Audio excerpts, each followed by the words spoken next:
Guy Georges, le tueur de l'Est parisien. Guy Georges, surnommé « le tueur de l'Est parisien », est un tueur en série français qui a semé la terreur dans les années 1990. Actif entre 1991 et 1997, il a violé et assassiné au moins 7 jeunes femmes, laissant une trace sanglante dans l'histoire criminelle de la France. Les crimes de Guy Georges étaient marqués par une extrême violence et une cruauté sadique. Il suivait ses victimes, souvent des femmes seules, dans des quartiers tranquilles de l'Est de Paris.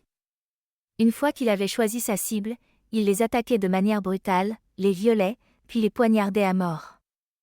Le corps des victimes portait souvent des dizaines de coups de couteau, signe de la rage et du plaisir qu'il tirait de ces meurtres. Ces actes étaient profondément macabres. Il mutilait parfois les corps post-mortem, s'attardant pour infliger une souffrance prolongée et maximale à ses victimes.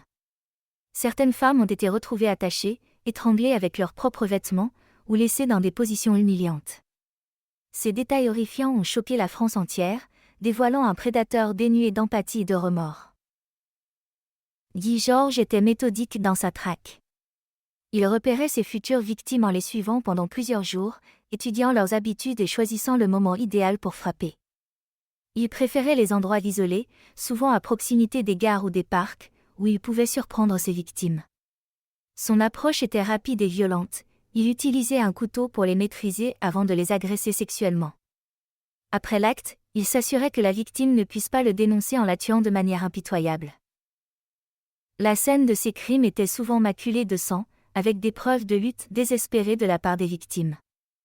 Les autopsies révélaient des violences sexuelles horribles et des blessures infligées avec une brutalité inouïe.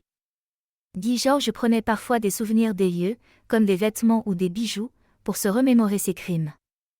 Le sadisme dont il faisait preuve et le plaisir qu'il tirait de la douleur et de la peur de ses victimes étaient les aspects les plus troublants de son profil.